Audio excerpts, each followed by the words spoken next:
사상 최악의 무역 적자 소식으로 뉴스룸을 시작합니다. 올해 상반기 적자가 103억 달러, 우리 돈으로 13조 원이 넘습니다. 통계를 내기 시작한 1956년 이후 최대입니다. 100% 수입에 의존하는 기름값이 크게 오른 탓입니다. 주식시장도 좋지 않았습니다. 외국인 투자자들이 국내 주식을 팔면서 코스피는 한때 2,300선이 붕괴됐습니다.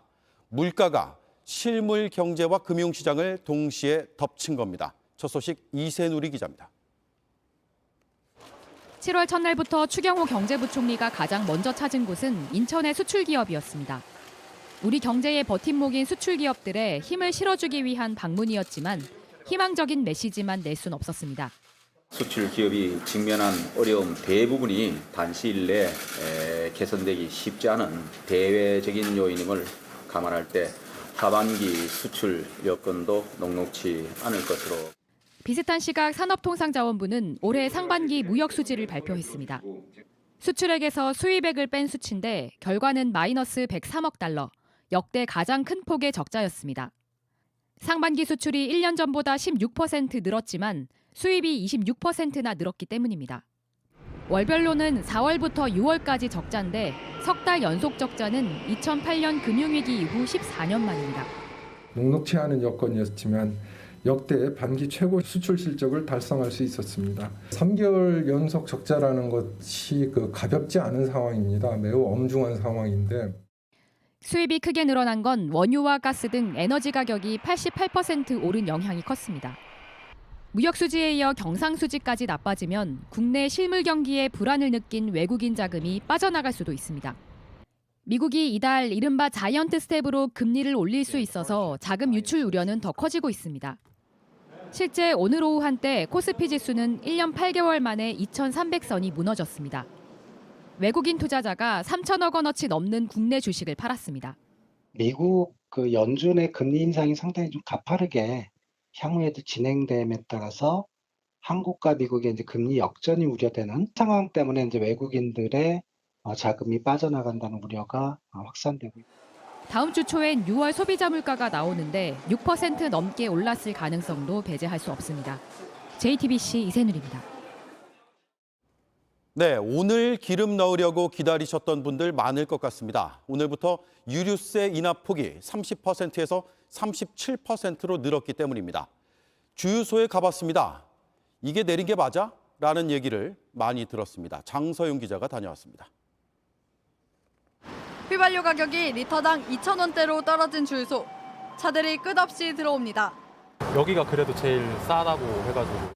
오늘부터 유류세 할인폭이 기존 30%에서 37%로 확대됐습니다.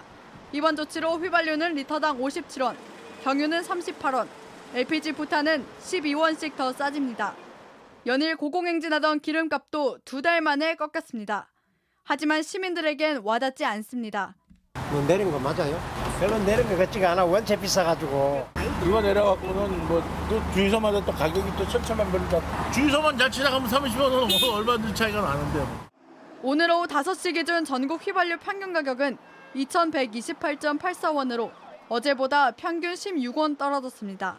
같은 시간 경유 가격도 평균 10원 안팎 떨어지는 데 그쳤습니다. 아직 안 내린 주유소들이 내리기 시작하면 하락폭이 더 커질 거라는 게 정부의 판단입니다. 나머지 자영 주유소들은 재고 소진할 때까지 시차가 좀 걸립니다. 그래서 한 일주일 정도 소요될 것으로 예상되고 있습니다.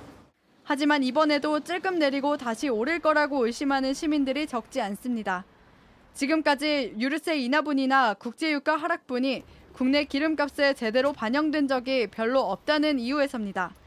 시민단체 조사 결과 99% 넘는 주유소가 지난해 말부터 시작된 유류세 인하분을 다 내리지 않은 것으로 조사됐습니다. 국제유가는 5월 초와 6월 말 떨어졌지만 우리나라는 2달 연속 오르기만 했습니다. 정부는 합동점검단을 만들어 유류세 인하분이 제대로 반영되는지, 담합 같은 불법 행위는 없는지 단속할 계획입니다. JTBC 장서윤입니다. 화물연대 총파업이 끝난 지 보름 만에 이번엔 레미콘 트럭이 멈춰 섰습니다. 노동자들은 뛰는 물가를 감안해 운임을 20% 넘게 올려야 한다고 주장합니다.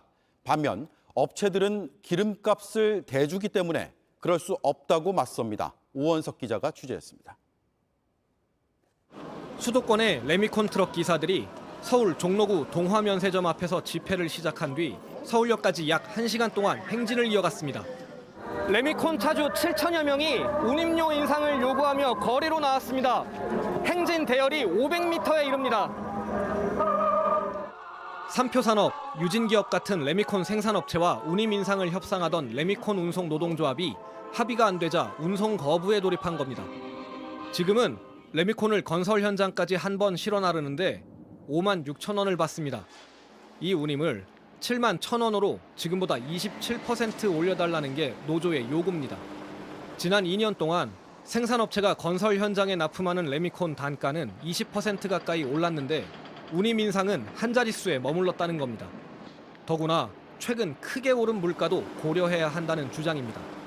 레미콘 제조사들이 레미콘 판매 단가를 19%를 인상을 해놓고 저희들한테 제시하는 안은 5%에 불과합니다. 터무니없는 저희들하고 현격한 격차가 나고, 반면 생산업체들은 이미 레미콘 트럭에 기름을 대주고 있는 만큼 운임을 9% 이상으로 올려줄 수는 없다는 입장입니다. 껑충 뛴 경유값을 업체가 그대로 부담하는 걸 감안해야 한다는 겁니다. 레미콘 트럭이 와야 콘크리트를 타설할 수 있는 건설 현장은 불안불안합니다. 화물연대 총파업 때도 공사가 늦어진 현장이 적지 않았습니다. 시멘트 운반 트럭이 멈춰서서 레미콘 공장을 못 돌렸기 때문입니다. 그런데 이번엔 레미콘 트럭이 멈춰서서 공사가 늦어지면 완공 날짜를 못 맞출 수도 있다는 게 건설 현장의 우려입니다. JTBC 오원석입니다.